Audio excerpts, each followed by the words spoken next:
In this video, we're going to talk about recording kick-ass job ads. That's important stuff, hey, and things you want to know, things I want to know. Stay tuned.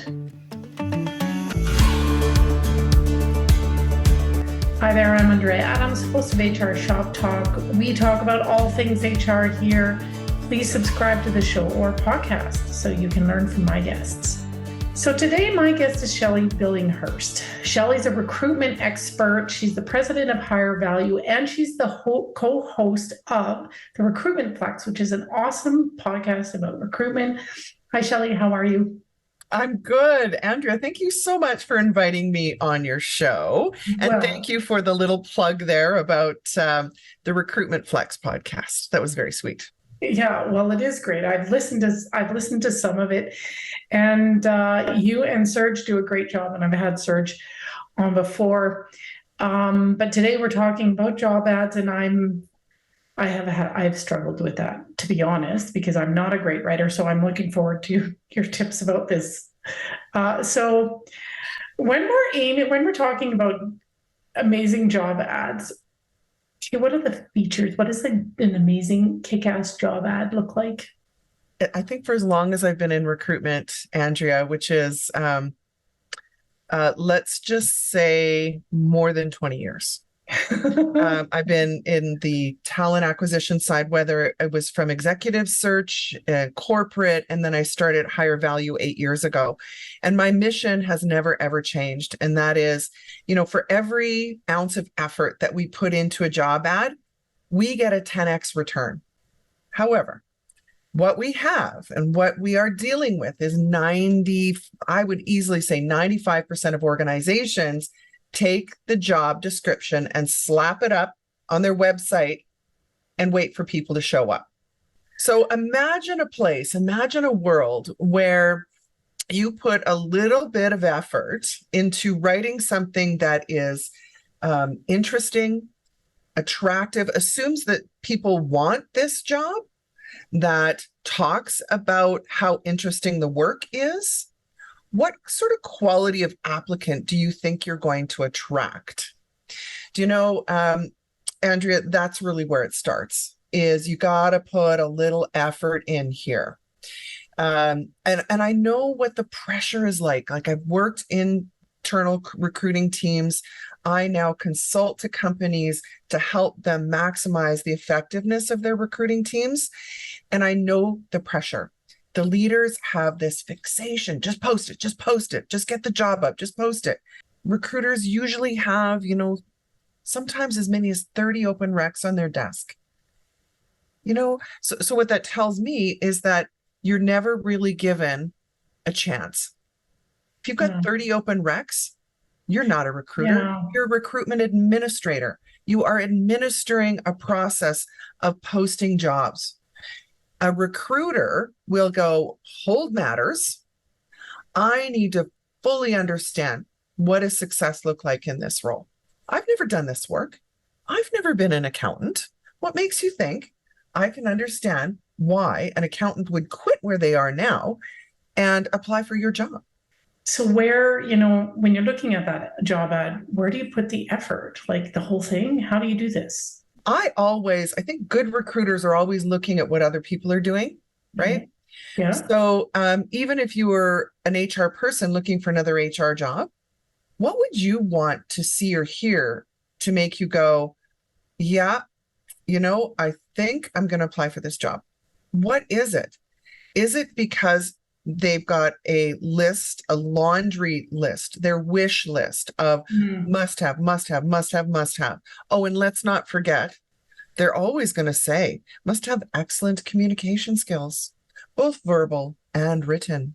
So here's the irony. The fact is, you can't even articulate in a written communication what you want. Oh, so, that is ironic, isn't it? Right? Like, okay, so what is good communication? Does it mean I give presentations? Does it mean that I can enthusiastically say the same thing 100 times in one day with the same level of energy from the first time to the 100th time in one day? Is that good communication to you? Like, I don't know. So that's what kills me is there's great examples out there. There's wonderful resources, but you have to be curious enough to say, you know what? The results I'm getting just stink. So then you get mad at the candidates and think, well, they're just like shotgunning it, right? I'll apply to anything.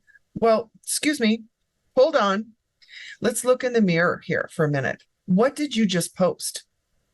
You posted a half-hearted, outdated wish list of things that you're demanding the person have. What do you expect? Like, do you really expect people to be inspired and say, yes, I'm going to quit my job and go work there? Just another pile of crap I'm going to go step in. So you talked about job ads and, written communication, well, written and verbal. Is that one of the top 3 mistakes you see? And if not that one, what are the top 3? Oh, thank you for asking.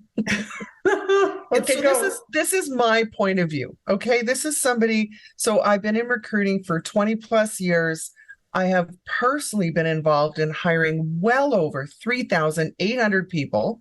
And I'll tell you what, you stick to a good template, best practice, and you will have success. You will. So the 3 mistakes that I see, first and foremost, just post the job description. It is a document intended for the retention, training, longevity, and most importantly, how do you properly compensate for this role? It is a comp document, but it is also, as you know, when things go horribly wrong and someone refuses to perform the work, you whip out the job description and you beat them over the head with it. Well, it's yes, it's a weapon, right? It can be. Yes, when things go horribly wrong. So imagine using that same document to try and attract the ideal person you're trying to hire. Like, it doesn't work. As soon as companies or clients talk about, nobody wants, like, where are all the applicants gone, or nobody wants to work, the first thing I would say is look in the mirror. Read your job description, pretend you're the ideal candidate, and say to yourself, would I really want this job? Probably not. So that's mistake number 1. Mistake number 2 is, in my opinion, the you will. And so when I see a job ad that has like 5 or 10 bullet points, and all of them start with you will. So how does that even feel when I'm saying it, Andrea? Like, does it feel like I'm wagging my finger at you, saying you will do this? You will. It feels, it feels just a bit, it feels a bit intimidating or just uncomfortable.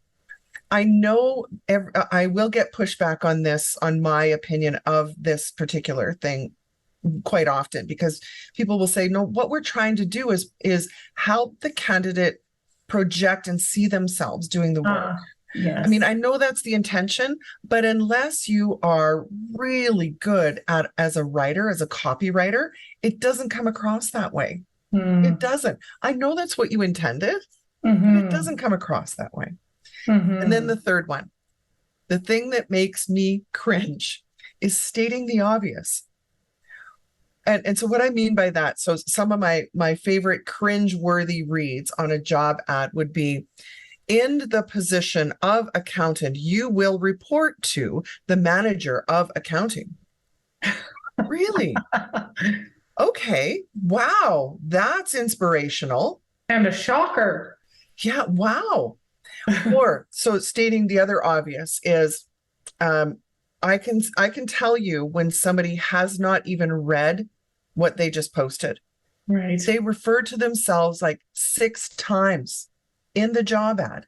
There's so, like, to think that the candidate journey is just, they saw your job posting and they're so inspired to go work there. No, we can find out anything we need to know about what it's really like to work there. So the purpose of the job ad is to inspire me to apply. Because if I want to know what your culture's like or how terrible it is to work there, I can figure that out in 3 minutes or less. Yes. Mhm. However, that is a whole other topic. Yeah, I mean, it is such a topic. it is. I Mhm. mean, I'd love to talk about that, but let's just keep on job ads. Okay. Okay, so what difference does it make? I mean, I guess you've already said, but maybe paint a succinct picture of what you've seen in the difference between posting an average ad and posting a great ad. So the difference between good and great is the ability to write to that person. And I'll tell you when I know we have absolutely nailed it. And anyone who's reported to me as a recruiter over the years will tell you this is when the candidate, when you're speaking to the applicant, this is somebody that, based on their resume, you think they're great potential. Do you know what they say? I swear you wrote that job ad just for me. When I read it, I said, wow, this was written just for me. You've heard candidates say that. Hundreds of times. Really? Hundreds.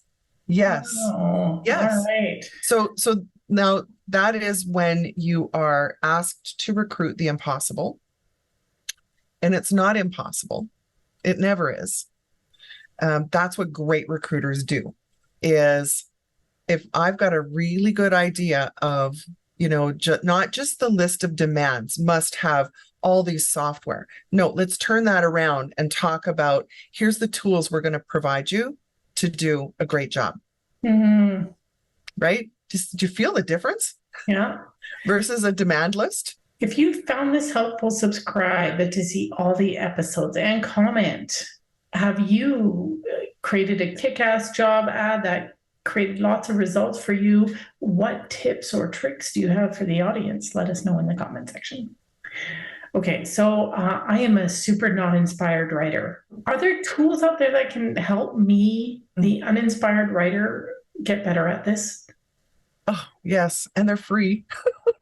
Okay. There's lots of free tools out there. As recruiters, I think what we want to do is we want to stay consistent with the tone of the brand of the company you're working for. So, using NMAX as an example, they have a very specific voice, how they want to talk, how they want to be seen, right? Right. And so it's really important to know that. However, if you're not working for the likes of an NMAX and you've got a little bit creative freedom, take your job description. This is your plain, bland, flat text job description. Yes. And pop it in a tool called Jasper.ai. So Jasper will take it and you can tell Jasper there's a paid side and then there's a free side.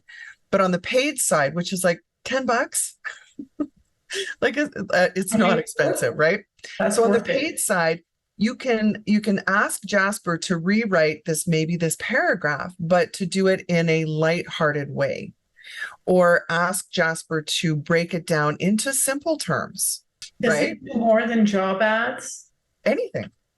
Wow. You can take any text and put it in there and ask it, like, what sort of vibe are you trying to come from? Like, right. do you want to be like funny, or do you want to be more serious, or do you want to be more like you want to shorten this? If you want to take something that is, currently, 300 characters and we need to get it down to a Twitter size of 150 or whatever, it'll do that and make suggestions. Wow. Yeah. So that's one tool. And the other thing is just using, like, I usually keep a window open, the thesaurus, to give me inspiration. If you're at all thinking about problematic words that will discourage certain demographic groups from even applying, then you need to be aware what those words are. There is another free tool that you can drop your job ad into, and it will identify problematic words. It'll also tell you if your job description or job ad is more masculine or feminine, and give you a score and tell you what the problematic words are. So here's what's absolutely fascinating. I love, like, just for fun, this is how weird I am, Andrea. Just for fun, I will take somebody's job ad at, say, Benevity.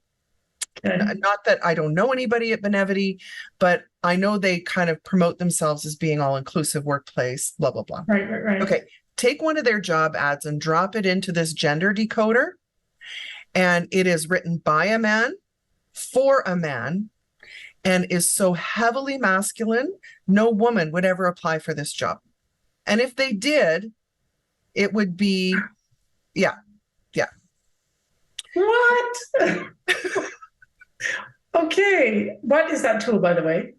It's called a gender decoder. Just Google gender decoder.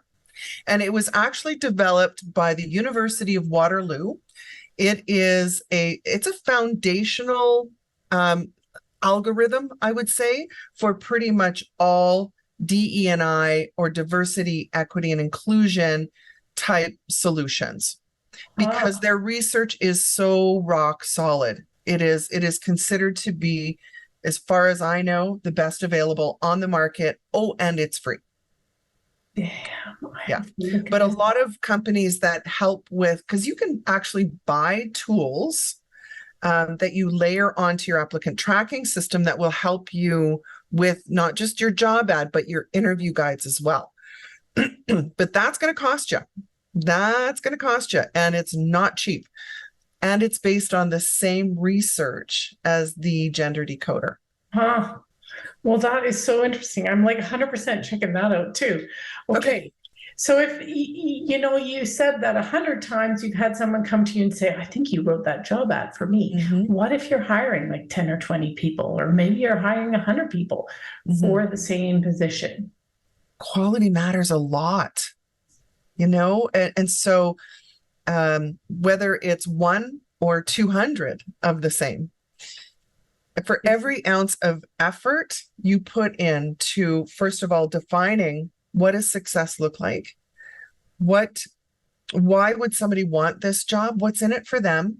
What's in it for them? And what's in it for them?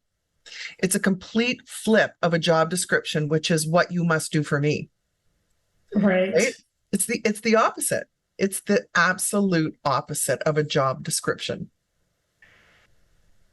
How do you get the manager on board with that lip? Because often they want all these things. I want this kind of person, and they have to do this, and they have to have this qualification and this and this. And because I've had that person who didn't have that, and it was a disaster.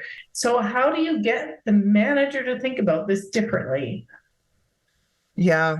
I think said every recruiter everywhere in the world at the same time. If I have a relationship that is of mutual respect, then that becomes, honestly, it's a given. If we're working together, right? So if it doesn't matter to you who we hire, then just give me the job description and I'll post it on the internet. It's most difficult, I think, for somebody who's new in their role, who's not really developed any sort of relationship with the hiring leader, because that to me is what great recruiters do, is we are the absolute sandwich. We develop relationships with candidates and we develop relationships with hiring managers. And we need to negotiate with both parties, because the candidate has got no reason to leave if they're already doing this same job somewhere else. This is a lateral move. Like, oh, no thanks. Big deal. Yeah, big deal. And unless you're Apple or Nike or, a big five in your industry, you don't have much hope that people are inspired to take a lateral move. Quick, I have a few final questions here. Okay. My one here is, okay, and this is just fairly random. Should you put your salary in a kick-ass job ad? If you could give me one good reason why not to, honestly, because here's the reality.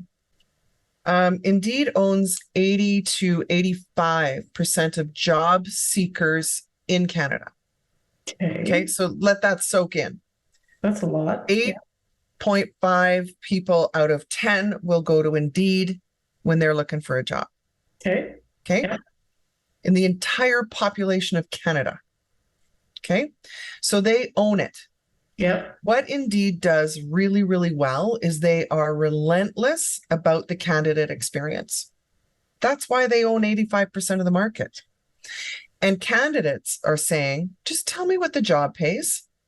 Don't make me do a text interview and a one-way video interview and then do an assignment. Just tell me what it pays, because I'm not leaving if it doesn't pay more than what I'm making right now. Right? So simple. So here's the fact, Andrea. By December 31st of this year, 2022, Indeed has committed publicly all job ads on Indeed will have a pay range. Okay. All right. Pays in. So if you don't post it, Indeed is going to publish an estimated pay range on your job ad. Okay. And there is no taking it off because job seekers are demanding it. Okay.